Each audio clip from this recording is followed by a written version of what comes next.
இன்னைக்கு நம்ம பார்க்க போற படத்தோட பேரு டியூட். வாங்க நம்ம சீக்கிரமாவே இந்த படத்தோட கதைக்குள்ள போயிடலாம். இந்த படத்தோட ஓபனிங் சீன்ல நம்ம படத்தோட ஹீரோ பிரதீப் ரங்கநாதன் ஒரு கல்யாண மண்டபத்துக்கு முன்னாடி நின்னுகிட்டு இருக்காரு. அவர் பார்க்கவே ரொம்பவே சோகமா இருக்கிற மாதிரி இருக்கு. இந்த கல்யாண மண்டபத்துல யாருக்கு கல்யாணம் நடந்துகிட்டு இருக்குன்னா நம்ம ஹீரோவோட எக்ஸுக்கு. அவங்க பேர் ரம்யா. இப்ப அவங்க 4-5 மாசத்துக்கு முன்னாடி ஹீரோவை அவங்க எந்த ஒரு காரணமும் சொல்லாம கழட்டி விட்டுட்டு போயிட்டாங்க. அந்த காரணத்தை தெரிஞ்சுக்கிறதுக்காக தான் இப்ப ஹீரோ கல்யாணத்துக்கு வந்திருக்காரு. ரம்யாவோட ஹஸ்பண்ட் ஒரு அப்பாவி ஹஸ்பண்ட் மாதிரி இருக்காரு.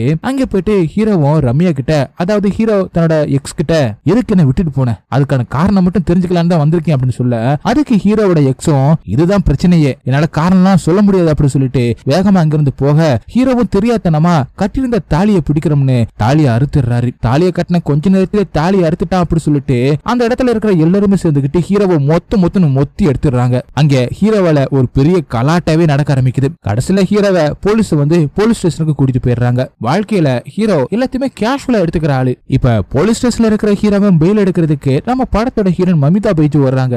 இவங்க யாருன்னா இப்ப பால்வளத்துறை அமைச்சரா இருக்கிற சரத்குமாரோட பொண்ணு. ஹீரோவும் வேற யாரும் இல்ல, அந்த மினிஸ்டரோட தங்கச்சி பையன் தான். அதாவது ஹீரோவும் ஹீரோனும் முறப்பையன் முறப்பொண்ணு. மினிஸ்டரோட மருமக அப்படின்னு தெரிஞ்ச உடனே ஹீரோவை விட்டுறாங்க.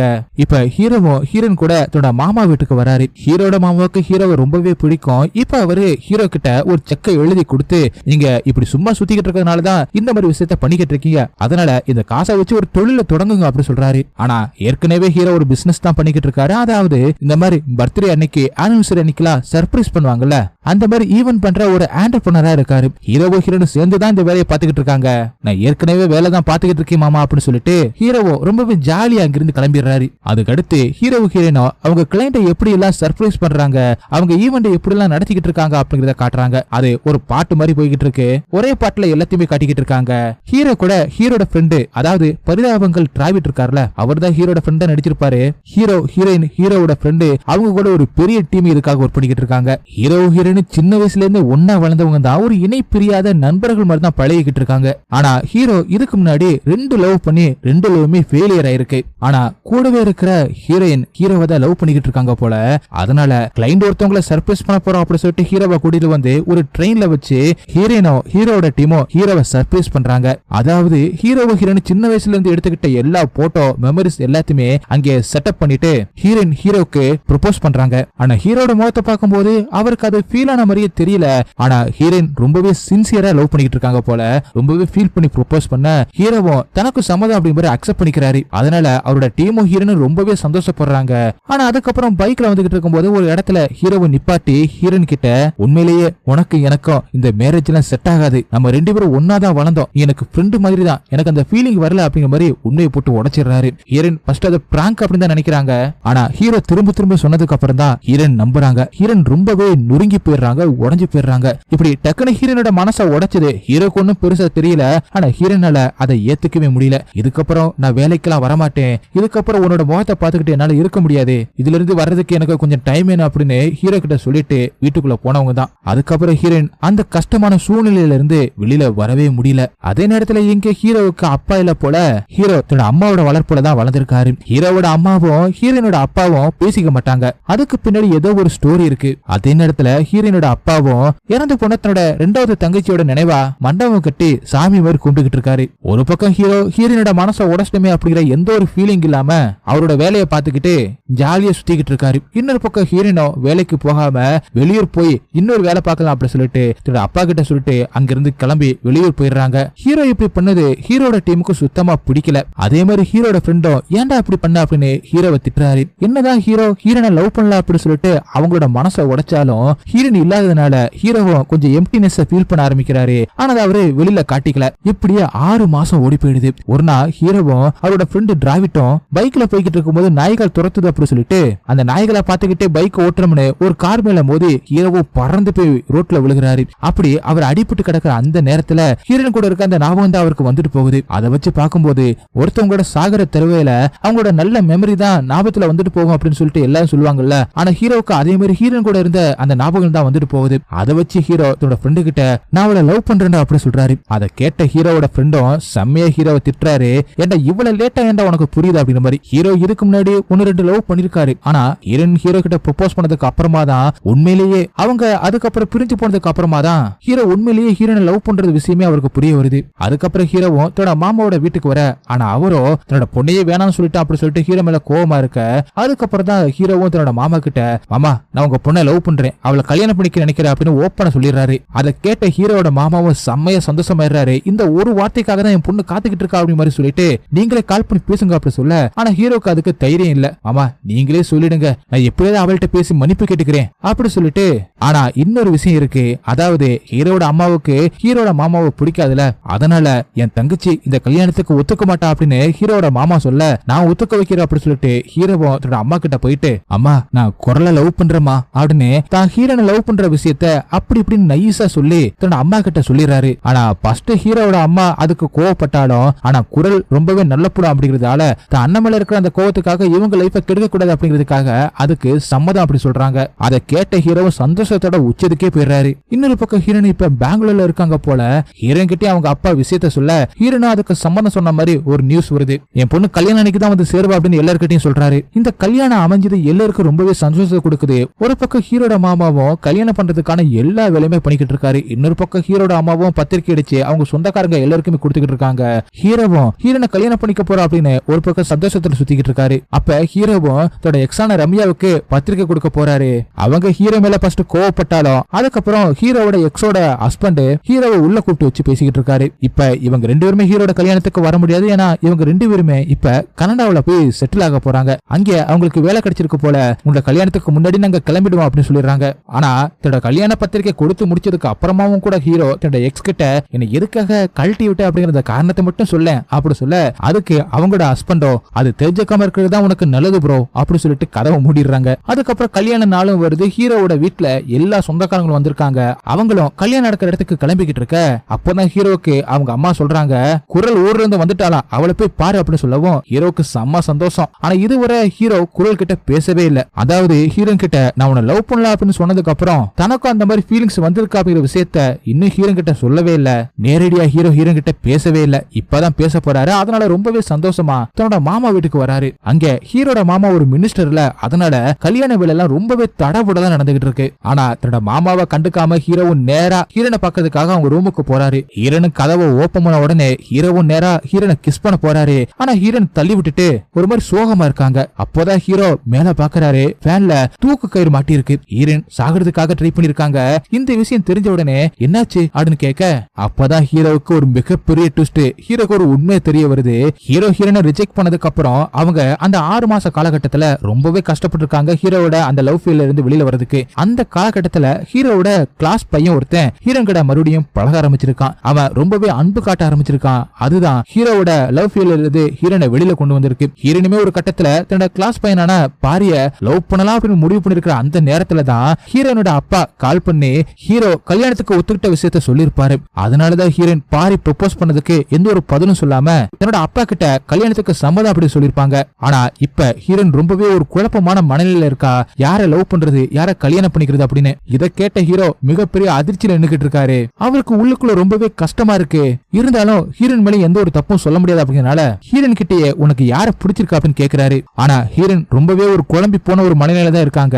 அதனால ஹீரோ ஒரு பிளான் பண்றாரு. நான் செத்து போயிட்டா உனக்கு ஓகேவா அப்படின்னு கேட்க, ஹீரோயின் அப்பெல்லாம் சொல்லாத அப்படின்னு சொல்றாங்க. அப்ப அவன் செத்து போயிட்டா ஓகேவா அப்படின்னு சொல்ல ஹீரோயின் ஹீரோவை பலார்னு அடிச்சிடுறாங்க. அப்பவே ஹீரோக்கு புரிஞ்சு போயிருது பாரிய தான் ஹீரோயின் லவ் பண்ற அப்படின்னு. நீ அவனை தான் லவ் பண்ற, அவனையே கல்யாணம் பண்ணிக்க, நீ இப்பவே போயிட்டு அப்பா கிட்ட உண்மையை சொல்லி இந்த கல்யாணத்தை நிறுத்து அப்படி சொல்ல எனக்கு இன்னும் குழப்பமா தான் இருக்கு அப்படின்னு ஹீரோயின் சொல்றாங்க. அப்பதான் ஹீரோ நான் ஒண்ணு உன்னை கல்யாணம் பண்ணிக்கணும் அப்படின்னு வம்படியா ஒண்ணு சொல்லல, நான் ஒண்ணு லவ் பண்ணவும் இல்ல. உங்க அப்பா தான் வந்து என் வீட்டுல மாப்பிள்ள கேட்டாரு, அவர் தான் ஏதோ ஒரு டபுள் கேம் ஆடிருக்காரு. அதனால நீ ஒண்ணு மனசை போட்டு குழப்பிக்காத, நான் ஒண்ணு உன்னை லவ் பண்ணல அப்படின்னு சொன்ன அடுத்த செகண்டே ஹீரோனோட முகம் ரொம்பவே சந்தோஷமா மாற ஆரம்பிக்குது. அப்பதான் ஹீரோனுக்கு அந்த குழப்பமான மனநிலையை தீர ஆரம்பிக்குது. ஹீரோவும் அதுக்கேற்ற மாதிரி ஹீரோன் கிட்ட உன் மேல எனக்கு 0 ஃபீலிங்ஸ் தான் இருக்கு அப்படின்னு சொல்லவும் ஹீரோன் கிட்ட இருக்கிற அந்த குற்ற உணர்ச்சி நீங்கி நான் இப்ப பாரியவே கல்யாணம் பண்ணிக்கிறேன் அப்படின்னு சொல்லிடுறாங்க. ஆனா ஹீரோ என்னதான் விட்டு கொடுத்தாலும் இப்படி லவ் ஃபெயிலியர் ஆயிடுச்சு அப்படின்னு சொல்லிட்டு அவருமே ஃபீல் பண்ண ஆரம்பிக்கிறாரு. இதுக்கு முன்னாடி ஹீரோன் எப்படி ஃபீல் பண்ணாங்களோ அதே மாதிரி இப்ப ஹீரோ ஃபீல் பண்ணிக்கிட்டு இருக்காரு. பாத்ரூம்ல போய் உட்காந்துக்கிட்டு ஹீரோனை நினைச்சு பயங்கரமா அழுகுறாரு. அதுக்கப்புறம் தன்னை தேத்திக்கிட்டு இதுக்கு முன்னாடி ஹீரோ சிகரெட் பிடிக்கும் போது இனிமே சிகரெட் அடிக்காத, சிகரெட் அடிக்கணும் நான் வந்துச்சுன்னா இந்த சாக்லேட் சாப்பிடு அப்படின்னு சொல்லிட்டு டைரி மில்க் கொடுத்திருப்பாங்க. அதனால இப்ப ஹீரோவும் டைரி மில்க் எடுத்து சாப்பிட்டுக்கிட்டு அதை ஹீரோனுக்கும் வந்து கொடுக்கறாரு. அதுக்கப்புறம் ஹீரோன் கிட்ட போ தைரியமா போயிட்டு அப்பா கிட்ட சொல்லு அப்படி சொல்ல அதுக்கு ஹீரோனோ நீயும் வந்தா கொஞ்சம் கொஞ்சம் தைரியமா இருக்கும் அப்படி சொல்ல அதுக்கு ஹீரோனுக்கு வீடியோ கால் பண்ணி நான் உன் கூடவே இருக்க நினைச்சுக்க அப்படி சொல்லி அனுப்பி வைக்கிறாரு. ஹீரோனும் போனை ஒரு இடத்துல வச்சுட்டு அப்பா கிட்ட போய் பேச ஆரம்பிக்கிறாங்க. இது எல்லாத்தையுமே வீடியோ கால்ல ஹீரோவும் பாத்துக்கிட்டு இருக்காரு. ஹீரோனும் ஒரு வழியா திக்கு திணறி தன்னோட அப்பா கிட்ட அப்பா இந்த கல்யாணத்துல எனக்கு இஷ்டம் இல்லப்பா, நான் பாரி அப்படிங்கிற ஒரு பையனை தான் அப்பா லவ் பண்றேன் அப்படி சொல்ல என்னமா இப்ப வந்து சொல்ற, பையன் என்ன நல்ல பையனா, அவங்க அப்பா அம்மா என்ன பண்றாங்க அப்படின்னு கேட்க அவன் ஒரு அனாதைப்பா அப்படின்னு சொல்ல சரிமா அனாதை இருந்தாலும் பரவாயில்ல, அவனுக்கு சொத்து பத்து அப்படின்னு கேட்க அப்பெல்லாம் எதுவும் இல்லப்பா, சரி நம்ம சொத்து அவன் சொத்தாக போகுது அப்படி சொல்லிட்டு கடைசியா ஒரு மிகப்பெரிய டுஸ்ட் வைக்கிறாரு. அவன் நம்மாளுகளா அப்படின்னு கேட்க ஹீரோனுக்கு நல்லாவே புரிஞ்சு போச்சு இவரு இந்த கல்யாணத்துக்கு ஒத்துக்க மாட்டாரு அப்படின்னு சொல்லிட்டு ரொம்பவே தயங்கி அவன் நம்மாளு இல்லப்பா வேற ஜாதி அப்படின்னு சொல்ல உடனே ஹீரோனோட அப்பாவோட முகமே மாற ஆரம்பிக்குது. இதுக்கு அவர் ஒத்துக்க மாட்டாரு. வேற ஜாதி பையனை நான் கல்யாணம் பண்ணி வைக்க மாட்டேன் அப்படின்னு சொல்லிட்டு உனக்கு இந்த கல்யாணம் நடந்தே ஆகும், அதுவும் அகன் கூட அப்படின்னு ஹீரோ கூட நடந்தாகும் அப்படி சொல்ல ஆனா ஹீரோயினோ முடியாது அப்படின்னு பிடிவாதம் பண்றாங்க. அதுக்கப்புறம் தான் ஹீரோயினோட அப்பாவோட உண்மையான முகமே தெரிய வருது. ஹீரோயினோட அத்தை பல வருஷத்துக்கு முன்னாடி இறந்து போயிருப்பாங்கல்ல, அவங்க சும்மா ஒண்ணு இறக்கல, அவங்கள கொன்னதே ஹீரோயினோட அப்பா தான். அதாவது ஹீரோயினோட அத்தை வேற ஜாதி பையனை லவ் பண்ணிட்டா அப்படி சொல்லிட்டு அது வெளியில தெரிஞ்சிச்சுன்னா தனக்கு யாருமே ஓட்டு போட மாட்டாங்க, மரியாதை போயிரும், அவமானம் ஆயிடும் அப்படி சொல்லிட்டு தன்னோட தங்கச்சியவே ஹீரோயினோட அப்பா கொலை பண்ணிருக்காரு. கொலை பண்ணதுக்கு அப்புறம் ஒரு சாமியார் அவ பேயா வந்து பழி வாங்குவா அப்படின்னு சொல்லவும் தான் அவளுக்கு மணிமண்டபம் கட்டி அவளோட போட்டோவுக்கு பூஜை பண்ணி அந்த பயத்துல இருந்து தப்பிச்சு இருந்திருக்காரு. இத கேட்ட ஹீரோன்னு மிரண்டு போய் நின்னுகிட்டு இருக்கா. அதே மாதிரி போன்ல பாத்துட்டு இருக்கிற ஹீரோ அதை விட தெரிச்சிடுறாரு. இப்ப ஹீரோனோட அப்பாவும் ஒரு துப்பாக்கி எடுத்து ஹீரோனை மிரட்டிக்கிட்டு இருக்க அப்ப டக்குனு ஹீரோ என்ட்ரி கொடுத்து மாமா இதெல்லாம் வெறும் பிராங்க் தான், நீங்க நம்பிட்டீங்களா அப்படின்னு சொல்லி தன்னோட மாமாவை நம்ப வைக்கிறாரு. அதே மாதிரி ஹீரோனோட அப்பாவும் அப்படியே பிளேட்டை மாத்தி போட்டு மாப்பிள நானும் பிராங்க் தான் பண்ணேன், நீங்க தான் சர்ப்ரைஸ் பண்ற ஆளாச்சு, அதனால கண்டிப்பா இதே மாதிரி ஏதாவது சர்ப்ரைஸ் பண்ணுவீங்க அப்படின்னு சொல்லிதான் நானுமே நடிச்சேன் அப்படி சொல்லிட்டு அவருமே பிளேட்டை மாத்தி போட்டுறாரு. அதை கிட்ட ஹீரோனும் இன்னும் மிரண்டு போயிடுறாங்க. அதுக்கப்புறம் வெளியில வந்து ஹீரோ கிட்ட ஆணவ படுகொலை கூட பண்ணுவாரு எங்க அப்பா, எனக்கு பயமா இருக்கு அப்படி சொல்லிக்கிட்டு இருக்க. அதே நேரத்துல ஹீரோனோட அப்பாவை காட்டுறாங்க. அவர் வெளியில தான் சிரிச்சு காமெடி பண்ணிக்கிட்டு இருக்காரு, ஆனா உண்மையிலேயே உள்ளுக்குள்ள அவர் ஒரு கொடூரமான வில்லனா இருக்காரு. அடுத்து நைட்டு காட்டுறாங்க ஹீரோனோட கல்யாணத்துக்கான ரிசப்ஷனுக்கான வேலை எல்லாத்தையுமே நடந்துகிட்டு இருக்கு. எல்லாருமே என்ஜாய் பண்ணிக்கிட்டு இருக்க. ஹீரோனோட அப்பாவுமே அந்த கூட்டத்துக்குள்ள என்ஜாய் பண்ணிக்கிட்டு இருக்காரு. அப்பதான் காட்டுறாங்க அந்த வீட்டோட மாடியில ஹீரோட ஃப்ரெண்டு அவங்க கூட ஹீரோனை நின்றுகிட்டு இருக்காங்க. அப்ப ஹீரோ கிட்ட நீ எதை பத்தியுமே கவலைப்படாத, கொஞ்ச நேரத்துல என் பாரி வந்துருவான், அவன் கூட நான் இங்க இருந்து எஸ் ஆயிடுவேன் அப்படி சொல்றாங்க. அதை கேட்டு கடுப்பான ஹீரோ இவன் போயிட்டா நாம தானே மாட்டிப்போம் அப்படி மாதிரி முழிச்சுக்கிட்டு இருக்காரு. அதே நேரத்துல ஹீரோன்னு சொன்ன மாதிரியே பாரி அந்த இடத்துக்கு வந்து சேர்றாப்ல. அவரும் ஹீரோ கிட்ட வந்து இன்ட்ரோடியூஸ் ஆயிட்டு கொஞ்ச நேரத்துல கார் வந்துரும், கவலைப்படாதீங்க நாங்க இங்க இருந்து எஸ்கேப் ஆயிருவோம் அப்படின்னு சொல்ல அதுக்கு ஹீரோ டே அவங்க அப்பா எவ்வளவு போய் ஆளு தெரியுமா அப்படின்னு சொல்ல அதுக்கு பாரியும் கஜானா யாரு தெரியுமா, கர்நாடகா மினிஸ்டர், அவரோட ரைட் ஹேண்ட் கிட்ட இப்பதான் பேசிட்டு வரேன், அங்க போயிட்டோம்னா எங்களுக்கு எந்த ஒரு பிரச்சனை வராது அப்படின்னு சொல்லிட்டு நான் குரலை கூட்டிட்டு போறேன், கொஞ்சம் கீழே வர வாங்க அப்பதான் சந்தேகம் வராது அப்படின்னு சொல்லி அவங்க கூட்டிக்கிட்டு அங்கிருந்து கிளம்புறாங்க. அவங்க வந்து இருக்கிற அதே நேரத்துலதான் ஒரு கார் இங்க வருது. அதை பார்த்த பாரியும் அதிர்ச்சியோட நிக்க மத்தவங்களோ என்னத்தை பாத்துக்கிட்டு இருக்கா அப்படின்னு மாதிரி பாத்துக்கிட்டு இருக்காங்க. அந்த கார்ல இறங்கி வர்றது வேற யாரும் இல்ல கஜா தான், அதாவது கர்நாடகா மினிஸ்டர் தான். அவரு வந்த உடனே நேரா ஹீரோனோட அப்பா கிட்ட வந்து ஆசீர்வாதம் வாங்குறாரு. அத பார்த்த உடனே பாரியோட நெஞ்சே வெடிச்சு போச்சு. இவங்களும் அவ்வளவுதான் முடிஞ்சு போச்சு, இவன் என்னமோ பெரிய ஆள் மாதிரி சொன்னேன் அப்படி மாதிரி பாத்துக்கிட்டு இருக்காங்க. அப்புறமா தான் தெரிய வருது ஹீரோனோட அப்பாவுக்கு கீழே தான் அந்த கஜாவே வேலையும் பார்த்திருக்காரு அப்படின்னு. இப்ப மினிஸ்டரா இருக்கிறதுனால அவருக்கு உண்டான மரியாதையை ஹீரோனோட அப்பா கொடுக்கறாரு.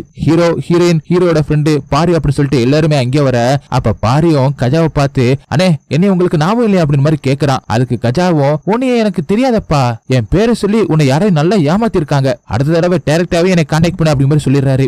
அதுக்கப்புறமா தான் தெரிய வருது அங்க இந்த நாட்டுல இருக்கிற நிறைய மினிஸ்டர்ஸ் வந்திருக்காங்க அப்படின்னு. அதாவது இந்த நாட்டுக்குள்ள இவங்க எங்க தப்பிச்சு ஓடுனாலும் இவங்க நல்லா மாட்டிப்பாங்க அப்படின்னு அவங்களுக்கு நல்லாவே தெரிய வருது. இப்ப எல்லாருமே மாடிக்கு வந்துடுறாங்க. இவ்வளவு நேரம் நல்லா அதுப்பா வீராப்பா பேசிக்கிட்டு இருந்த பாரி இப்ப ஹீரோ கிட்ட வந்து அண்ணே இப்ப என்னென்ன பண்றது அப்படின்னு கேக்குறாரு. அதுக்கப்புறமா தான் அவங்களுக்கு ஒரு யோசனை வருது, இந்தியாக்குள்ள போனா எந்த இடத்துக்கு போனாலுமே கண்டுபிடிச்சிருவாங்க, அதனால ஃபாரின் போயிடலாம் அப்படின்னு சொல்லிட்டு தாய்லாந்துக்கு டிக்கெட்டை போட்டுறாங்க. டிக்கெட் போட்டதுக்கு அப்புறமா தான் தெரிய வருது பாரிக்கு பாஸ்போர்ட்டே இல்ல அப்படின்னு சொல்லிட்டு.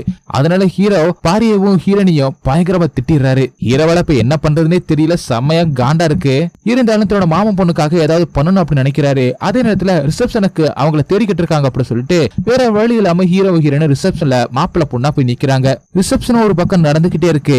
இப்ப பாரியோ மேடைக்கு வந்து ஹீரோ கிட்டையும் ஹீரோயின் கிட்டையும் நைஸா அவங்களுக்கு மட்டும் கேக்குற மாதிரி அண்ணே எனக்கு ஒரு ஐடியா தோணுது, பேசாம நீங்களே குரலை கல்யாணம் பண்ணிக்கங்க, கல்யாணம் முடிஞ்ச கையோட நான் சீக்கிரமாவே பாஸ்போர்ட் எடுத்துடுறேன், பாஸ்போர்ட் எடுத்ததுக்கு அப்புறம் நாங்க 2 பேரும் ஃபாரினுக்கு போயிடுறோம். இதை விட்ட வேற வழி இல்ல. நாம வேற ஏதாவது ட்ரை பண்ணா எங்க 2 பேருமே அவரோட அப்பா கொன்னு போட்டுருவாரு அப்படின்னு சொல்ல ஹீரோனை யோசிச்சு பார்த்துட்டு எனக்கு மானத்தை விட உயிர் தான் முக்கியம் அப்படின்னு சொல்லிட்டு அதுக்கு சம்மதிக்கிறாங்க. ஆனா ஹீரோ எனக்கு மானம் தான் பெருசு, உங்களுக்காக இதெல்லாம் என்னால பண்ண முடியாது அப்படின்னு கோவமா அங்கிருந்து கிளம்பி வெளியில போறாரு. ஹீரோ இதை தனக்காக பண்ணுவாரு அப்படின்னு ஹீரோன்னு நினைச்சிருக்காங்க. ஆனா ஹீரோ இப்படி போனதுனால மனசுடைஞ்சு போக, ஆனா கொஞ்ச தூரம் போனதுக்கு அப்புறம் ஹீரோவும் ரொம்பவே யோசிச்சு பார்த்துட்டு தன் மாமா பொண்ணுக்காக எதை வேணா பண்ணலாம் அப்படின்னு சொல்லிட்டு திரும்பி வந்துடுறாரு. இந்த கல்யாணமே வேணாம்னு சொன்ன இப்ப என்னடா இப்படி பண்ணிக்கிட்டு இருக்கிறது வல்கரா இருக்குடா அப்படின்னு சொல்ல அதுக்கு ஹீரோவும் இந்த 2025லயும் ஒரு பொண்ணு அவனுக்கு பிடிச்ச பையனை கல்யாணம் பண்றது அப்படின்னு சொல்லும் போது வெட்டுமே அப்படி சொல்ற அந்த அப்பனும் அதை அலோவ் பண்ற இந்த சொசைட்டி தாண்டா வல்கர் அப்படி சொல்லிட்டு மேடைக்கு கிளம்பிடுறாரு ஹீரோ. அதுக்கப்புறம் என்ன ஹீரோக்கும் ஹீரோனுக்கும் கல்யாணம் நடந்து முடியுது. அதுக்கப்புறம் ஒரு பிளாட்ட ஹீரோவோட மாமா வாங்கி அந்த இடத்துல பால் காய்ச்சி அவங்கள குடி வைக்கிறாங்க. வந்திருக்கிற சொந்தக்காரங்கள அங்கிருந்து போனதுக்கு அப்புறம் ஹீரோட மாமா ஹீரோ கிட்ட பத்திரத்தை கொடுத்து இது இந்த வீட்டோட பத்திரம், இது உங்களுக்கு கிடையாது, பிறக்க போற என் பேர குழந்தைக்கு அப்படின்னு சொல்லிட்டு அவர் அங்கிருந்து கிளம்ப போற அதே நேரம் பாரி அங்க வராரு. அவரை பார்த்த உடனே என்ன பண்ற அப்படின்னு கேட்க பால் குடிக்க வந்து அப்படி சொல்ல இவ்வளவு லேட்டாவா வருது, போ உள்ள போ அப்படி சொல்லி அனுப்பி வைக்கிறாரு. இவ்வளவு விஷயம் நடந்ததுக்கு அப்புறமாவும் ஹீரோவோட அம்மா ஹீரோனோட அப்பா கிட்ட பேசவே இல்ல. ஹீரோனோட அப்பா அவங்க தங்கச்சியை கொன்னுட்டாங்க அப்படிங்கிற கோவத்துலதான் இன்னும் அவங்க இருக்காங்க போல. எல்லாருமே இங்க போனதுக்கு அப்புறம் தானே பாரி அங்க வரான். பாரியும் நேர ஹீரோ கிட்ட வந்து தான் பாஸ்போர்ட் எடுத்த விஷயத்த சொல்ல உடனே தாய்லாந்துக்கு விசா வாங்குறதுக்காக அவங்கள கூட்டிக்கிட்டு விசா வாங்குற இடத்துக்கு வராரு. ஆனா அங்க இருக்கிறவங்க டூரிஸ்ட் விசா வச்சு அங்க நிரந்தரமாலும் தங்க முடியாது, ரிட்டர்ன் விசா கண்டிப்பா போட்டே ஆகணும், அங்க ஏதாவது ஒர்க்கு கிடைச்சா அதை வச்சு அங்க இருக்க மாதிரி நிரந்தர மாதிரியான ஒரு விசாவை கொடுக்க முடியும் அப்படின்னு சொல்றாங்க. ஹீரோ அவங்களை எப்படியாவது ஃபாரினுக்கு அனுப்பி வச்சு அவங்களை காப்பாத்தல அப்படின்னு நினைக்கிறாரு. ஆனா அவங்க இதை பத்தி எதை பத்தியுமே கவலைப்படாம அங்க ஜாலியா இருக்காங்க. அதை பார்த்து ஹீரோ செம்மையா கடுப்பாகிறாரு. இப்ப வேற வழியே இல்ல. அதனால யோசிச்சு பார்த்த ஹீரோ அப்பதான் ஹீரோக்கு ஒரு ஞாபகம் வருது இதோட எக்ஸ பத்தி. ஹீரோட எக்ஸ் அவரோட ஹஸ்பண்ட் கனடாவில போய் செட்டில் ஆயிருப்பாங்களா வேலை கிடைச்சு, அவங்கள்ட்ட ஹெல்ப் கேட்டு பார்க்கலாம் அப்படின்னு சொல்லிட்டு எக்ஸ் கிட்ட ஹெல்ப் கேட்கிறாரு. ஆனா அவங்க முடியாதுன்னு சொல்லிடுறாங்க. அதுக்கப்புறம் அவங்களோட ஹஸ்பண்ட் தான் அவங்களுக்கு வேலை தங்குற இடம் எல்லாத்தையுமே நான் ரெடி பண்ணி தரேன், நீங்க விசாவுக்கு அப்ளை பண்ணுங்க அப்படின்னு சொல்றாரு. அதுக்கப்புறம் எல்லாத்தையுமே ரெடி பண்ணிட்டு இப்ப விசாவுக்கு அப்ளை பண்றதுக்காக 2 பேருமே விசாவுக்கு அப்ளை பண்ற இடத்துக்கு வராங்க. அங்க லைன்ல எல்லாரும் நின்னுகிட்டு இருக்க அப்பதான் பாரி கிட்ட ஹீரோவும் குரலுக்கு எப்படி விசா கிடைச்சிரும், அவளுக்கு இதுல எக்ஸ்பீரியன்ஸ் இருக்கு, ஆனா உனக்கு தான் எப்படின்னு தெரியல, கொஞ்சம் பார்த்து பக்குவமா நடந்துக்க அப்படின்னு சொல்லி அனுப்ப, ஆனா போன உடனே பாரி பதட்டத்துல என்னென்னமோ பண்ணிக்கிட்டு இருக்காரு. கொஞ்ச நேரத்துல விசாவுக்கு 2 பேருமே அப்ளை பண்ணிட்டு வந்துடுறாங்க. பாரி சந்தோஷமா எனக்கு ஓகே ஆயிடுச்சு அப்படி சொல்ல, ஆனா ஹீரோனும் கொஞ்சம் சோகத்தோட வராங்க. அப்பதான் பிளாஷ்பேக்க போட்டு காட்டுறாங்க. ஹீரோயின் விசாவுக்காக எடுத்த அந்த மெடிக்கல் செக்அப்ல ஹீரோயின் 2 மாசம் கர்ப்பமா இருக்காங்க அப்படின்னு ரிசல்ட் வந்திருக்கு. அதை வச்சு அந்த விசா கொடுக்கறவங்க இந்த மாதிரி சிச்சுவேஷன்ல நீங்க ஃபாரின்ல போக கூடாது, உங்களால விசாவுக்கு அப்ளை பண்ண முடியாது அப்படி சொல்லி திருப்பி அனுப்பியிருக்காங்க. இத கேட்ட ஹீரோ அதிர்ச்சியில உறைஞ்சு போய் உட்கார்ந்து இருக்காரு. ஹீரோனும் பாரிய பார்க்க பாரிய ஹீரோன் கிட்ட இல்ல நான் தான் சொன்னல அப்படி சொல்லிட்டு மாத்தி மாத்தி சண்டை போட்டுக்கிட்டு இருக்காங்க. அவங்க 2 பேரும் கல்யாணத்துக்கு முன்னாடி ஒன்னா இருந்திருக்காங்க. ஆக்சிடென்டா இப்ப பிரெக்னன்ட் ஆயிட்டாங்க. இந்த விஷயத்த வந்து ஹீரோ கிட்ட சொல்ல ஹீரோட நிலைமை ஏற்கனவே ஐயோன்னு இருக்கு. இதை கேட்ட உடனே ரொம்பவே கடுப்புல இருக்காரு. அவங்கள பிடிச்சு பயங்கரமா திட்டுறாரு. அதுக்கப்புறம் யோசிச்ச ஹீரோவும் அவங்கள பார்த்து பேசாம அந்த குழந்தைய அபார்ட் பண்ணிடலாம், இது ஆக்சிடென்டல் பிரெக்னன்சி தானே அப்படின்னு சொல்லி 2 பேரையுமே கன்வின்ஸ் பண்றாரு. ஆனா பாரியும் இந்த குழந்தைய அபார்ட் பண்ண வேணாமே அப்படின்னு உறுதியா இருக்க வேற வழி இல்லாம ஹீரோவை கன்வின்ஸ் பண்ணி டாக்டர் கிட்ட கூட்டிட்டு போய் ஹீரோவும் ஹீரோனும் தங்களோட சம்மதத்தோட இதை அபார்ட் பண்ணலாம் அப்படின்னு டாக்டர் கிட்ட சொல்ல, ஆனா டாக்டர் ஹீரோனை செக் பண்ணி பார்த்துட்டு இந்த பொண்ணுக்கு பிசிஓடி இருக்கு, அது மட்டும் இல்லாம இந்த பொண்ணோட கருப்பை ரொம்பவே வீக்கா இருக்கு, இப்ப அபார்ஷன் பண்ணிட்டா இதுக்கப்புறம் கரு தங்குறதுக்கு வாய்ப்பே இல்லை அப்படின்னு சொல்ல, அதை கேட்ட ஹீரோ அதுக்கப்புறம் கொஞ்சம் யோசிக்கிறாரு. ஆனா ஹீரோனும் தன்னால யாருக்கும் கஷ்டம் வரக்கூடாது அப்படின்னு சொல்லிட்டு இந்த குழந்தைய அபார்ட் பண்ணலாம் அப்படின்னு உறுதியா இருக்காங்க.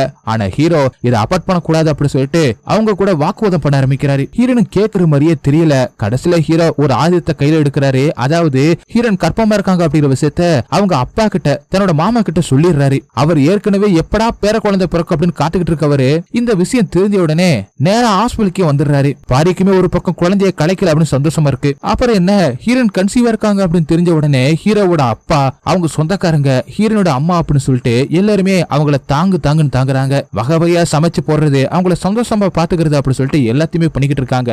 ஹீரோ மட்டும் ஹீரோன் மேல செம்மையா காண்ட்ல இருக்காரு. அந்த குழந்தைக்கு ஹீரோ தான் அப்பா அப்படின்னு நினைச்சுக்கிட்டு ஹீரோட ஃப்ரெண்டும் கிஃப்ட்லாம் வாங்கிட்டு வர, அதுக்கப்புறம் பாரி தான் அப்பான்னு தெரிஞ்ச உடனே காரி துப்பிட்டு போறாரு. ஒரு பக்கம் ஹீரோ ஹீரோன் மேல லவ் வச்சுக்கிட்டு அதை தனக்குள்ள வச்சு புளியிக்கிட்டு, இன்னொரு பக்கம் அவங்க 2 பேரும் லவ் பண்றாங்க அப்படின்னு தெரிஞ்ச உடனே அவங்கள சேர்த்து வைக்க போராடிக்கிட்டு இருக்காரு. அப்படியே ஒரு 6 மாசம் ஓடி போயிடுது. இப்ப ஹீரோனுக்கு குழந்தை பிறக்க போது, அதனால ஹீரோனை ஹாஸ்பிட்டல்ல அட்மிட் பண்ணிருக்காங்க. அங்கதான் எல்லாருமே இருக்காங்க.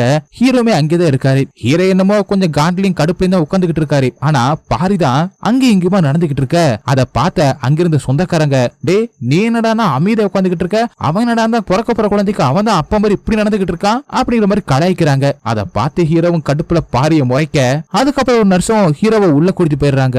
ஹீரன் தைரியமா இருக்கான் அப்படிங்கிறதுக்காக. உள்ள போன ஹீரோக்கு அதை பார்க்க முடியல, அங்கிட்டு இங்கிட்டு தாவிக்கிட்டு இருக்காரு அங்கிருந்து வெளியில போறதுக்காக. அதுக்கப்புறம் ஹீரோவோட கையை பிடிச்சு கொஞ்சம் இங்க ஏறு, நீ இருந்தா எனக்கு தைரியமா இருக்கும் அப்படி சொன்னதுக்கு அப்புறமா தான் ஹீரோவும் அங்கே இருக்காரு. அதுக்கப்புறம் குழந்தையும் பிறக்குது. அந்த குழந்தைய வாங்கின ஹீரோ கண்ணுல கண்ணீர் வருது. அதுக்கப்புறம் எல்லாரும் வந்து அந்த குழந்தைய பார்த்துட்டு போறாங்க. ஆனா அந்த குழந்தையோட உண்மையான அப்பாவான பாரி உள்ள வர முடியாம வெளியில நின்று எட்டி எட்டி பாத்துக்கிட்டு இருக்க. அதை பார்த்த ஹீரோ எல்லாருமே வெளியில அனுப்பிட்டு ப்ரோ ஒரு போட்டோ எடுங்க அப்படி சொல்லி பாரியை உள்ள கூட்டிட்டு போயிட்டு குழந்தைய பார்க்க வைக்கிறாரு. அதுக்கப்புறமா தான் ஹீரோனோட அப்பாவும் கோயிலுக்கு போயிட்டு அங்க வராரு. வந்தவர் தன்னோட பேர பையனை தூக்கி கொஞ்சிட்டு அங்க இருக்கிற பாரியை பார்த்து சார் அப்படி சொல்லி அவங்க ரெண்டு பேத்தையுமே போட்டோ எடுத்துக்கிட்டு இருக்காரு. அப்படியே கொஞ்ச நாள் போகுது. தன்னோட பேர குழந்தைய ஹீரோனோட அப்பா ரொம்பவே நல்லபடியா பாத்துக்கிறாரு. அதே மாதிரி ஹீரோவும் தான் குழந்தை இல்ல அப்படின்னாலும் நல்லபடியா பாத்துக்கிறாரு. ஒரு நாள் அந்த குழந்தைக்கு பேரு வைக்கிற பங்கன் நடக்குது.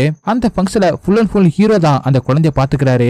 ஒரு பக்கம் ஹீரோனும் பாரியும் சாப்பிட்டுக்கிட்டே சிரிச்சு பேசிக்கிட்டு இருக்காங்க. அதை பார்த்த ஹீரோட ஃப்ரெண்டுக்கு செம்மையம் காண்டா இருக்கு. அதுக்கப்புறம் சாப்பிட்டுக்கிட்டு இருக்கும் போது ஹீரோட ஃப்ரெண்டு ஹீரோன் கிட்ட எல்லா உண்மையும் சொல்லிடுறாரு. அவ உன்னை லவ் பண்ணல அப்படி சொன்னால, அவ உன்னை உண்மையிலே லவ் பண்ணதான் செஞ்சான். ஆனா நீதான் அவனை யூஸ் பண்ணிக்கிட்டு இருக்க, அவ வாழ்க்கையை கெடுத்துட்ட அப்படிங்கிற மாதிரி திட்டிட்டு அங்க இருந்து கிளம்புறாரு. ஹீரோனுக்கு ஹீரோ தன்னை லவ் பண்ணல அப்படின்னு தெரிஞ்சதுக்கு அப்புறமா தான் பாரி மேல முழு ஈர்ப்பு வந்துச்சு. அந்த குற்ற உணர்ச்சியும் போச்சு. ஆனா இப்ப அந்த குற்ற உணர்ச்சி திரும்ப வந்துருச்சு. அவங்க பயங்கரமா ஒரு இடத்துல போய் உட்கார்ந்து அழுதுகிட்டு இருக்காங்க.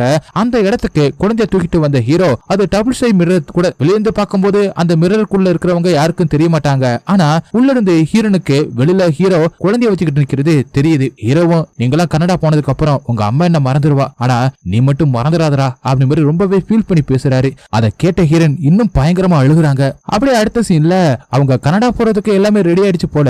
இப்ப ஹீரோவும் ஹீரோனையும் குழந்தைய கூட்டிக்கிட்டு ஏர்போர்ட்டுக்கு போய்கிட்டு இருக்காரு. ஹீரோட ஃப்ரெண்டு பாரிய நேரடியா ஏர்போர்ட்டுக்கு கூட்டிட்டு வந்துட்டாரு. இவங்க ரெண்டு பேரும் கார்ல போய்கிட்டு இருக்கும் போதே அப்பதான் ஹீரோனோ நீ என்ன லவ் பண்ண விஷயம் எனக்கு தெரிஞ்சிருச்சு அப்படின்னு சொல்ல, உனக்கு தெரிஞ்சிருச்சுன்னு எனக்கும் தெரியும், என் ஃப்ரெண்டு உன்கிட்ட சொல்லிட்டான் அப்படின்னு சொல்லிட்டு அவனை நிறைய திட்டிட்டு தான் வந்திருக்கேன். உனக்கு பிளைட்டுக்கு நேரமாச்சு, எதை பத்தி யோசிக்காத அப்படி சொல்லிக்கிட்டு இருக்கும் போது ஹீரோனோ ரொம்ப நேரமா ஏதோ யோசிச்சுட்டு டக்குன்னு ஒரு முடிவு எடுத்த மாதிரி அவங்க விசாவுக்கு ரெடி பண்ண எல்லா டாக்குமெண்ட்டையும் விசாவையும் அப்படியே காத்துல பறக்க விட்டுறாங்க. அதை பார்த்து கடுப்பான ஹீரோவும் காரை நிப்பாட்டிட்டு அதை போய் புறக்கிட்டு வந்துட்டு ஹீரோனை வந்து பார்க்க ஹீரோன் கேஷுவலா டீ குடிச்சுக்கிட்டு இருக்காங்க. தன்னோட வாழ்க்கைக்காக தியாகம் பண்ண தன்னோட மாமா பையனோட வாழ்க்கை நல்லா இருக்கணும் அப்படின்னு சொல்லிட்டு அவனுக்கு ஒரு பொண்ணு பார்த்து கல்யாணம் பண்ணிட்டு தான் நான் போகணும் அப்படின்னு ஹீரோன் முடிவு பண்ணிட்டாங்க. ஆனதுக்கு ஹீரோ என் வாழ்க்கையை நான் பாத்துக்கிறேன், நீ இப்ப இங்க இருந்து கிளம்பு அப்படின்னு எவ்வளவுதான் சொன்னாலும் ஹீரோன் கேட்க மாட்டாங்க. ஹீரோவும் கோவத்துல ஹீரோனை அடிக்க வேற செஞ்சிடறாரு. இருந்தாலும் ஹீரோயின் நான் போக மாட்டேன், உனக்கு ஒரு கல்யாணம் பண்ணி வச்சுட்டு தான் கிளம்பி அப்படின்னு விடாப்படியா இருக்காங்க. ஹீரோவும் தான் வாழ்க்கையை நினைச்சு ஒரு பக்கம் உட்கார்ந்து அழுக ஆரம்பிச்சிடுறாரு. ஹீரோனுமே ஹீரோவை சமாதானப்படுத்துறாங்க.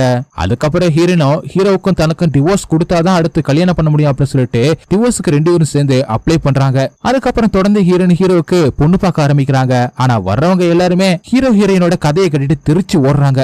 இதுல ஹீரோக்குமே இஷ்டம் இல்ல அப்படிங்கிறதுனால வரவங்களை பிடிக்காத மாதிரி நடந்துக்கிறாரு. அதனால ஹீரோனு ரொம்பவே காண்டாகிறாங்க. பாரியும் அவங்கள சமாதானப்படுத்த அதுக்கப்புறம் ஹீரோட டீம்ல வேலை பார்க்கிற ஒரு பொண்ணு அகனுக்காக நீங்க எங்கெங்கெல்லாம் பொண்ணு பாக்குறீங்க, என்ன ஏங்க பாக்கல அப்படின்னு சொல்லிட்டு ஹீரோன் கிட்ட கேட்க, இப்ப ஹீரோவை பாக்குறதுக்காக அந்த பொண்ணை வர வச்சிருக்க. அதுக்கு ஹீரோவும் இந்த பொண்ணா அப்படின்னு கடுப்பாகிறாரு. சரி நீங்க ரெண்டு பேரும் பேசி பாருங்க, ஒத்து வந்துச்சுன்னா பாப்போம் அப்படின்னு சொல்லிட்டு அவங்களும் வெளியில போக அவங்க வெளியில போனதுக்கு அப்புறமா தான் தெரிய வருது இது எல்லாமே ஹீரோட பிளான் தான் அப்படின்னு சொல்லிட்டு. ஹீரோ சொல்லுதான் இந்த பொண்ணுமே ஹீரோவை பார்க்க வந்திருக்கா. அதுக்காக ஹீரோ ஒரு பழைய போலரைட் கேமராவை உனக்கு கொடுக்குறேன் அப்படின்னு சொல்லி இந்த பிளானை ஓகே பண்ணிருப்பாரு. அதுக்கேற்றப்பல அந்த போலரைட் கேமராவையும் கொடுக்க இப்ப ஹீரோவும் ஹீரோன் கிட்ட இந்த பொண்ணு ஓகே அப்படின்னு சொல்லவும் சரி பொண்ணு செட் ஆயிருச்சு, இப்ப கனடாவுக்கு டிக்கெட்டை போடு அப்படின்னு அங்கிருந்து கிளம்ப பிளான் பண்றாங்க. அவங்க டிக்கெட் போட்டுட்டு அங்கிருந்து கிளம்ப போற அதே நேரத்துல ஹீரோனோட அப்பா கிட்ட ஒரு வக்கீல் வந்து உங்க பொண்ணு மாப்பிள்ளையும் டிவோர்ஸ்க்கு அப்ளை பண்ணிருக்காங்க அப்படி சொல்ல அதை கேட்டு ஹீரோனோட அப்பா பயங்கரமா டென்ஷன் ஆயிடுறாரு. அதே நேரத்துல அவருக்கு தெரியாம கனடாவுக்கு கிளம்பிக்கிட்டு இருக்கிற ஹீரோனுக்கு ஹீரோனோட அப்பாவும் கால் பண்ணி கொஞ்சம் வீடு வரை வந்துட்டு போக முடியுமாமா அப்படின்னு கேட்க உடனே ஹீரோனுக்கு கனடாவுக்கு போயிட்டா அப்பாவை பார்க்க முடியாது, கடைசி அவரோட போய் பார்த்துட்டு வந்துடலாம் அப்படின்னு நினைக்கிறாங்க. ஆனா ஹீரோவும் அப்படி மட்டும் பண்ணாத, அங்க போக வேணா, நீ உடனே ஃபாரினுக்கு கிளம்பு அப்படின்னு ஹீரோ சொன்னாலும் அவங்க அழுது அதை சாதிச்சிடுறாங்க. இப்ப ஹீரோனோட அப்பாவை பாக்குறதுக்காக அப்பாவோட வீட்டுக்கு வர ஹீரோனோட அப்பாவும் குழந்தைய தனியா கொடுத்து விட்டுட்டு ஹீரோன் கிட்ட அவங்க டிவோர்ஸுக்கு அப்ளை பண்ண அந்த பேப்பரை எடுத்துட்டு வந்து போட அதை பார்த்த ஹீரோனும் அதிர்ச்சி அதிர்ச்சியில உட்காந்துகிட்டு இருக்க ஏன் டிவோர்ஸுக்கு அப்ளை பண்ணீங்க அப்படின்னு கேக்குறாரு. அதுக்கப்புறமா தான் ஹீரோ ஊட புகுந்து அவங்க ஒண்ணும் அப்ளை பண்ணல, நான் தான் அப்ளை பண்ணேன், உங்க பொண்ணு எனக்கு போர் அடிச்சிருச்சு, எனக்கு வேறொரு பொண்ணு கூட தொடர்பு இருக்குன்ற மாதிரி அந்த விஷயத்தை திசை திருப்புறாரு. அதை கேட்டு செம்மையா கோபமான ஹீரோனோட அப்பாவும் ஹீரோவை போட்டு பயங்கரமா அடிச்சு விழுக்கிறாரு. ஹீரோனால அதை தடுக்கவே முடியல. இப்படி அடிச்சுக்கிட்டு இருக்கிற இந்த விஷயம் ஹீரோவோட அம்மாவுக்கு தெரிய வர அவங்களும் அங்க வந்து தடுக்க பாக்குறாங்க. உன் பையனுக்கு என் பொண்ணு போர் அடிச்சிருச்சான், வேறொரு பொண்ணு கூட தொடர்புல இருக்கா அப்படின்னு அவரும் சொல்ல ஹீரோட அம்மாவும் அதை நம்ப மாட்டாங்க. ஆனா ஹீரோவும் அது உண்மைதான் அப்படின்னு சொன்ன உடனே அவங்களும் ஹீரோ மேல கோவப்பட்டு இவனை இங்கே கொண்டு போட்டுருங்க அப்படின்னு சொல்லிட்டு அங்கிருந்து கிளம்புறாங்க. அதுக்கப்புறம் ஹீரோனோட அப்பாவும் அழுதுகிட்டு இருக்கிற தன்னோட பொண்ணு கிட்ட வந்து நீ ஃபீல் பண்ணாதமா, உனக்கு நம்ம ஜாதியிலேயே வேறொரு பையனை கல்யாணம் பண்ணி வைக்கிற அப்படின்னு சொல்றாரு. அதை கேட்டு இன்னும் ஹீரோன் அதிர்ச்சி ஆகுறாங்க. அப்போதான் ஹீரோனோட அப்பாவும் சொல்றாரு, டிவோர்ஸ் ஆனா மட்டும்தான் இன்னொரு கல்யாணம் பண்ண முடியுமா, ஏன் அவன் செத்து போனா கூட இன்னொரு கல்யாணம் பண்ணலாம்ல அப்படின்னு சொல்லதுக்கு அப்புறமா தான் தெரிய வருது ஹீரோவை கொல்றதுக்கு அவர் ஏற்கனவே ஆளுங்களை அனுப்பி வச்சுட்டாரு அப்படின்னு சொல்லிட்டு. ஹீரோவும் பாரியும் ஒரு இடத்துல இருக்கும்போது அந்த இடத்துல ஹீரோவை சுத்து போடுறாங்க ஹீரோவோட மாமாவோட ஆளுங்க. அங்க பயங்கரமான ஒரு சண்டை நடந்துகிட்டு இருக்கு. அப்பதான் இங்க ஹீரோனோ வேற வழியே இல்லாம நான் தான் டிவோர்ஸ்க்கு அப்ளை பண்ண வச்சேன், நான் பாரியத்தை லவ் பண்ணேன், எங்களுக்காக கல்யாணம் பண்ணி இந்த தியாகத்தை பண்ணது அகன் தான் அப்படின்னு எல்லா உண்மையும் சொன்னதுக்கு அப்புறம் ஹீரோனோட அப்பா பயங்கரமா அதிர்ச்சி ஆயிடுறாரு. இப்ப தன்னோட ஆளுங்களுக்கு கால் பண்ணி ஹீரோவை விட்டுட்டு பாரிய கொல்ல சொல்லிருப்பாரு போல. அதனால அவங்க பாரிய கொல்ல போக ஹீரோவும் அவங்க கூட சண்டை போட்டு பாரிய காப்பாத்துறாரு. அதே நேரத்துல இங்க ஹீரோனோட அப்பாவும் இது எல்லாமே சரியாகணும்னா அந்த குழந்தை சாகணும் அப்படி சொல்லிட்டு ஹீரோன் சொல்ல கேட்காம அவங்கள தட்டி விட்டுட்டு அந்த குழந்தைய கொல்றதுக்காக கார்ல தூக்கிட்டு போய்கிட்டு இருக்காரு. இந்த விஷயம் ஹீரோக்கு எப்படியே தெரிய வருது. உடனே அவரும் அவரோட ஃப்ரெண்ட கூட்டிக்கிட்டு குழந்தைய காப்பாத்த போய்கிட்டு இருக்காரு. ஒரு ரோட்டு கிட்ட கார் நிப்பாட்டின ஹீரோனோட அப்பா அந்த குழந்தைய தூக்கிக்கிட்டு ஒரு ஏரிக்கரைக்கு வந்து அந்த இடத்துல வச்சு துப்பாக்கிய வச்சு அந்த குழந்தைய சுட்டு கொல்றதுக்காக பார்க்கும்போது திடீர்னு மின்னல் வெட்டுது, இடி இடிக்க ஆரம்பிக்குது. அந்த சத்தத்துல ஹீரோனோட அப்பாவுக்கு ஹார்ட் அட்டாக் வருது. ஏற்கனவே அவருக்கு ஒரு ஹார்ட் அட்டாக் வந்திருக்கும். அந்த சத்தத்தை கேட்டு அவருக்கு ஹார்ட் அட்டாக் வர ஒரு கட்டத்துல சுட முடியாம அப்படியே மயங்க அதே இடத்துல விழுந்துடுறாரு. இப்ப ஹீரோனோட அப்பா கண்ணு முழிச்சு பார்க்கும்போது ஹாஸ்பிட்டல் இருக்காரு. இப்ப நல்லதா இருக்காரு. அங்க வந்த டாக்டரும் உங்களை காப்பாத்தினதே உங்க பேர குழந்தை தான், அந்த பேர குழந்தை என்ன நினைச்சுன்னு தெரியல, அந்த பேர குழந்தை நீங்க அப்படி ஆனதுக்கு அப்புறம் தவந்து ரோட்டுக்கு வந்துருச்சு, அந்த குழந்தைய பார்த்த பொதுமக்கள் தான் உங்களை காப்பாத்தி கூட்டிட்டு வந்தாங்க, உங்களை காப்பாத்தினதே அந்த பேர குழந்தை தான் அப்படின்னு சொல்றாரு. அதே நேரத்துல அந்த ரூமுக்கு வெளியில ஹீரோ ஹீரோயின் பாரி எல்லாருமே நின்னுக்கிட்டு இருக்காங்க. இதுக்கப்புறம் எங்க அப்பா எங்களை சும்மா விட மாட்டாரு, நாங்க இங்க இருந்து கிளம்புற அப்படி சொல்லிட்டு அங்கிருந்து கிளம்பும் போது யதார்த்தமா ஹீரோவும் ரூமுக்குள்ள பார்க்க அங்க அவரோட மாமா பயங்கரமா அழுதுகிட்டு இருக்காரு. அப்பதான் ஹீரோக்கு புரிய வருது தன்னோட மாமா தப்ப உணர்ந்துட்டாருன்னு. உடனே ஹீரோயின் கிட்ட போயிட்டு அந்த குழந்தைய வாங்கிக்கிட்டு நேரா தன்னோட மாமா கிட்ட போய் அவரை திருத்துற மாதிரி பேசுறாரு. இந்த மாதிரி ஜாதி இதெல்லாம் பாக்காதீங்க, உங்க பொண்ணோட சந்தோஷம் தான் முக்கியம் அப்படின்னு பல டயலாக்க பேச திருந்திட்டாரு. இருந்தாலும் அதை ஏத்துக்க முடியாதனால எனக்கு கொஞ்சம் டைம் வேணும் அப்படி சொல்ல அங்கிருந்து ஹீரோ வெளியில வரும்போது ஆணவ கொலை பண்றவங்க எல்லாத்தையுமே சிறுப்பால அடிச்ச மாதிரி ஒரு கேள்வி கேட்டுட்டு அதுக்கப்புறம் வெளியில வராரு. வெளியில வந்த ஹீரோ அவங்க பொண்ணையும் பாரியும் உள்ள அனுப்பி அப்பா கிட்ட பேச சொல்ல அவங்களும் உள்ள போய் சமாதானம் ஆகுறாங்க. அப்பதான் ஹீரோ அந்த குழந்தை கிட்ட உண்மையிலே நீ தான் உங்க தாத்தாவை காப்பாத்தினியா அப்படி சொல்லும் போது ஒரு பிளாஷ்பேக் போட்டு காட்டுறாங்க. ஹீரோவும் ஹீரோட ஃப்ரெண்டு தான் எப்படியே கண்டுபிடிச்சு தன்னோட மாமாவை ஹாஸ்பிட்டல் சேர்த்திருப்பாங்க, அந்த குழந்தையுமே காப்பாத்திருப்பாங்க. தன்னோட மாமா திருந்தன அப்படிங்கிறதுக்காக தான் டாக்டரை வச்சு அப்படி ஒரு பொய்ய சொல்லி வச்சிருப்பாரு. இப்ப திருந்தன ஹீரோவோட மாமா ஹீரோவை கண்டுக்காம அவரோட பேர பிள்ளையவும் புதுசா வந்த மாப்பிள்ளை மேல பாசம் காட்டுற மாதிரி இருக்கவும் ஹீரோக்கு கொஞ்சம் ஃபீலிங்ஸா தான் இருக்கு. இருந்தாலும் எல்லாத்தையுமே தட்டி விட்டுட்டு ஒரு கூல் டியூடா சந்தோஷமா இருக்கிற தன்னோட மாமா பொண்ணை பார்த்து சந்தோஷப்பட்டுக்கிட்டு எல்லாத்தையுமே கேஷுவல் எடுத்துக்கிட்டு சாக்லேட் சாப்பிட்டுக்கிட்டு அங்க இருந்து கிளம்புறாரு. அதுக்கப்புறம் ஹீரோனோட அப்பா ஹீரோட அம்மா கிட்ட வந்து தங்கச்சிய கொன்னது தப்புதான் அப்படின்னு மன்னிப்பு கேட்கிறாரு. அதுக்கப்புறம் ஹீரோட மாமாவும் தங்கச்சிய கொண்ட அந்த கேஸ்ல சரணடைஞ்சு ஜெயிலுக்கு போறாரு. படம் முடியும் போது ஹீரோ இப்ப சிங்கிளா தானே இருக்காரு. அன்னைக்கு ஒரு நாள் போலார் கேமராவை வாங்குறதுக்காக ஹீரோவை பாப்பல பாக்குறதுக்காக வந்திருப்பாங்கல்ல, அந்த பொண்ணு உண்மையிலேயே ஹீரோவை லவ் பண்றாங்க போல. ஹீரோவோட அம்மாவோட முன்னாடியே ஹீரோக்கு சர்ப்ரைஸ் கொடுத்துட்டு எப்படி ஹீரோன் ப்ரொபோஸ் பண்ணாங்களோ அதே மாதிரி ஹீரோவுக்கு அந்த பொண்ணு ப்ரொபோஸ் பண்ண ஹீரோக்குமே அந்த பொண்ணை இப்ப பிடிச்சிருக்கும் போல. உடனே சம்மதம் சொல்றாரு. அதை பார்த்து ஹீரோவும் அவங்க அம்மாவும் சந்தோஷப்படுறாங்க. எல்லாருமே சந்தோஷம் இருக்கிற மாதிரி காட்டி அப்படியே படத்தை முடிக்கிறாங்க. ஓகே கைஸ், நம்ம நெக்ஸ்ட் படத்துல மீட் பண்ணலாம். பாய்.